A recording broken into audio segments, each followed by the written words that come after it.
myself Dr. Sachin Goswami and I welcome you on my YouTube channel Dr. Sachin Goswami's English Classes. दोस्तों आज हम निसिम इज़ेकियल की poem poet lover bird watcher ये poem आज study करने जा रहे हैं।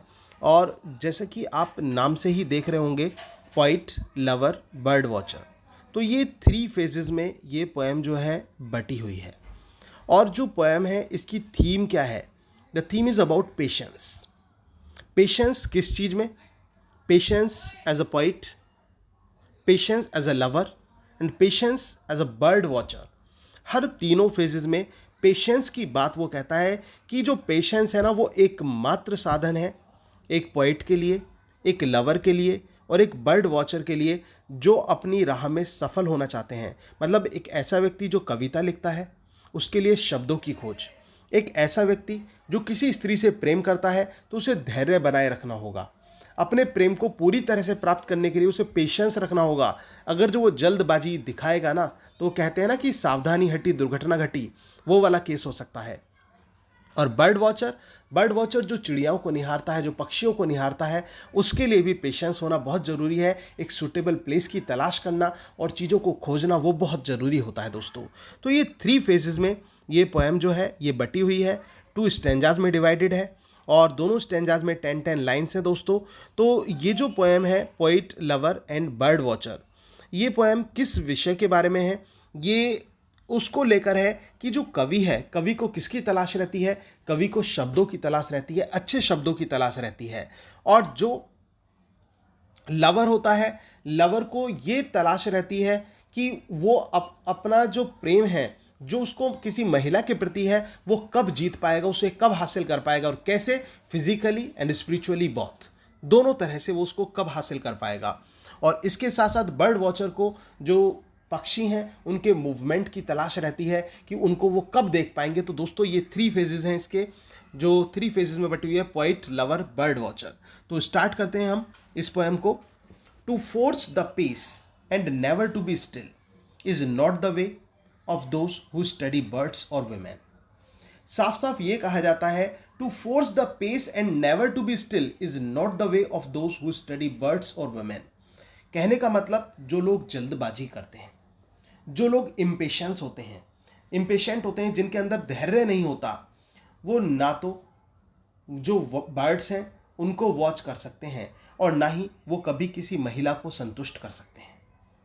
ऐसे व्यक्ति जिनके अंदर धैर्य नहीं होता वो ना तो किसी महिला को संतुष्ट कर सकते हैं ना बर्ड को वॉच कर सकते हैं।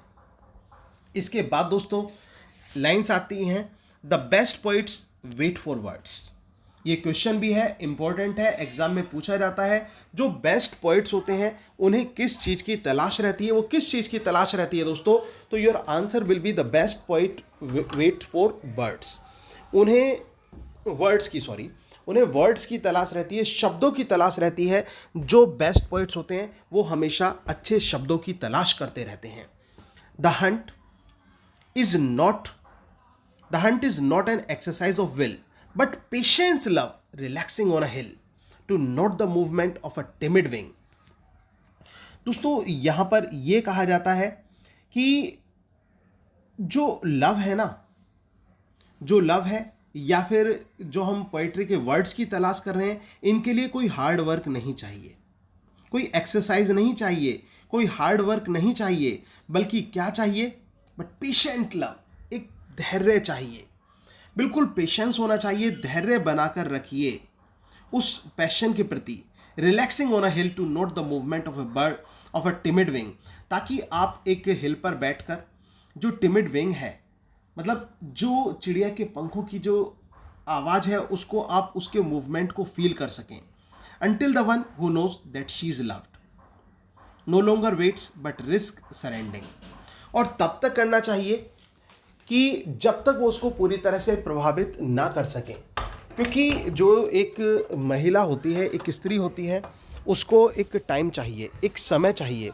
किस चीज़ के लिए? अपने प्रेम को पाने के लिए उसको समय चाहिए। वो इतनी आसानी से किसी को डेडिकेट नहीं हो जाती। तो एक महिला को प्रभावित करने के लिए एक ज़्यादा से ज़्यादा समय होना चाहिए, उसके अंदर एक पेशेंस होना चाहिए। तो ये बात वो यहाँ पर ये कहता है और फिर इसके बाद क्या कहता है, in this the poet finds the moral proved who never speak before his spirit moved. और यहाँ पर वो एक मॉरल को प्रूव कर देता है और एक सिंपली एक बात को प्रूव कर देता है कि कुल मिलाकर जो धैर्य है वही सबसे बड़ी चीज़ है। कुल मिलाकर जो व्यक्ति धैर्य करता है, धैर्य से प्रेम को भी पाया जा सकता है, धैर्य से जो है जो पेशेंस होता है, धैर्य से जो वर्ड्स हैं उनकी भी तलाश की जा सकती है और जो बर्ड्स हैं उनकी भी तलाश की जा सकती है। लेकिन कैसे दोस्तों? धैर्य के साथ, पेशेंस के साथ। अब इसके बाद सेकंड पैसेज पर आप गौर करना, the slow movement seems somehow to say much more. जो स्लो मूवमेंट होते हैं वो ऐसा प्रतीत होता है कि वो कहीं ना कहीं कुछ ज़्यादा चीज़ें बता रहे हैं। कुल मिलाकर वो कहते हैं ना, slow and steady wins the race. दोस्तों वही चीज़ है कि आप धीरे से बढ़ रहे हैं लेकिन बढ़ तो रहे हैं ना, कदम तो आगे बढ़ रहे हैं। वही चीज़ यहाँ पर कही गई है। To watch the rarer birds, और क्या देखना? जो रेयरर बर्ड्स हैं, जो ऐसी प्रजातियाँ जो मुश्किल से दिखाई पड़ती हैं, उनको एग्जामिन करना, उनको देखना। You have to go along deserted lanes, तो कहाँ जाना पड़ेगा? आपको उन डेजर्टेड लेन्स पर जाना पड़ेगा। And where the rivers flow, जहाँ पर नदियाँ बहती हैं उन स्थानों पर जाना पड़ेगा। लेकिन दोस्तों उन स्थानों पर जाने के लिए समय चाहिए और धैर्य चाहिए। In silence near the source और बाय ए शोर्स, एक शांति में जाना पड़ेगा, किसी किनारे पर जाना पड़ेगा। Remote and thorny like the hearts dark floor, और ऐसे स्थान पर जाना पड़ेगा जो कि, अब इसके बाद दोस्तों यहाँ पर गौर करना, remote and thorny like the hearts dark floor, बिल्कुल दूर दराज स्थानों पर, और जैसे कि दिल का जो बंद दरवाज़ा होता है, जो हर्ट्स डार्क फ्लोर है, वहाँ तक हमें जाना पड़ेगा। अब यहाँ पर दोस्तों ये किस चीज़ के लिए कहा गया है? हर्ट्स डार्क फ्लोर का मतलब ये है कि अगर जो पेशेंस है, दोनों चीज़ों को वो साथ कर चल रहा है, एक तो बर्ड वॉचर और दूसरा लव। लव को भी कह रहा है like the hearts dark floor, कि अगर जो हृदय की गहराई तक जाना है ना, अगर जो हृदय की गहराई तक जाना है तो क्या करना पड़ेगा? एक समय देना पड़ेगा, ताकि एक स्त्री, एक जो महिला है जिससे आप प्यार करते हैं, वो आपको समझ पाए और वो आपको केवल और केवल फिजिकली ही समर्पित ना करे, वो अपने आप को स्पिरिचुअली, मिस्टिकली, वो हर तरह से अपने आप को आपको सौंप दे। वो बात ये कहते हैं। And there the women slowly turn around, और जब ऐसा होता है, जब पेशेंस से, एक धैर्य से, कहने का मतलब कि किसी ने किसी को प्रेम करने के लिए, किसी से प्रेम हुआ, उसने प्रपोज किया, लेकिन उसकी जो लव लेडी है वो एकदम रेडी नहीं होती, तो उसको समय देता है, उसको टाइम देता है, 1-1.5 साल तक वो धैर्य बनाए रखता है। ऐसा प्रेमी जो धैर्य बनाए रखता है और उसको उम्मीद होती कि मुझे मेरा प्यार जरूर मिलेगा, अगर मेरा प्यार सच्चा है तो वो मुझे मिलकर रहेगा, और वो 1-1.5-2 साल तक भी इंतजार करता है अपने प्यार का। तो जब वो इंतजार करता है दोस्तों, पेशेंस का रिजल्ट देखना आपकी, पेशेंस का रिजल्ट क्या आता है? Not only flash and born but myths of light with the darkness at the core and sense is found. और दोस्तों क्या मिलता है उसको? नॉट ओनली फ्लैश, केवल उसको उसका शरीर ही नहीं मिलता। वो जो महिला है अपने आप को अपने शरीर के साथ ही उस व्यक्ति को समर्पित नहीं कर देती, बल्कि वो अपनी जो मिथ्स ऑफ लाइट है, कहने का मतलब जो उसकी इंटरनल डिजायर्स हैं, अपने उसके अंदर जितनी भी मिस्ट्रीज हैं, जितने भी सीक्रेट्स हैं, वो सब कुछ उसको बता देती है। कहने का मतलब पूरी तरह से वो खुद को डेडिकेट कर देती है, यील्ड हो जाती है अपने प्रेमी के समक्ष with darkness at the core. और वो जो हृदय का जो अंधेरा है, हृदय का जो एक स्थान है, उसमें उसको जगह मिल जाती है। And sense is found but poets lost in crooked restless flight at the deep can hear the blind recover site. और जो कवि हैं वो अपनी साइट्स की खोज में लगे रहते हैं, और तो उनको क्या मिलता है?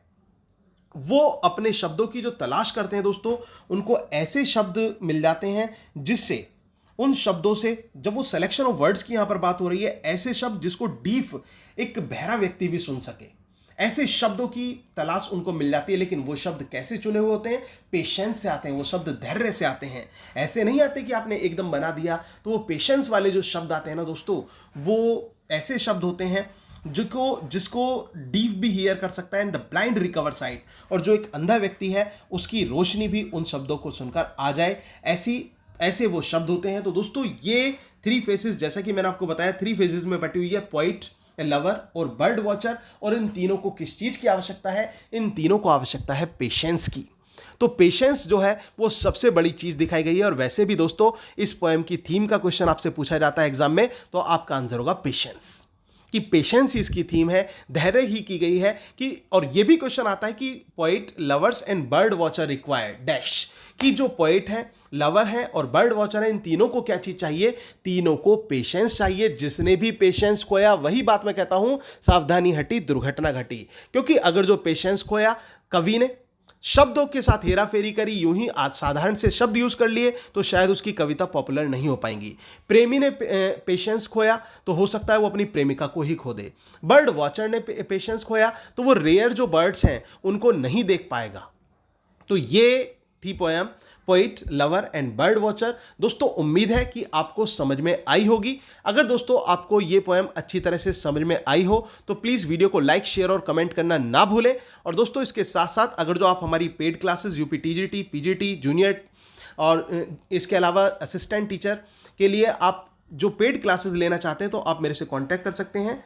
मेरे नंबर 9756055255 पर, ठीक है ना, 9756055255 पर आप मुझे कांटेक्ट भी कर सकते हैं। Thank you very much, yours doctor Sachin Goswami.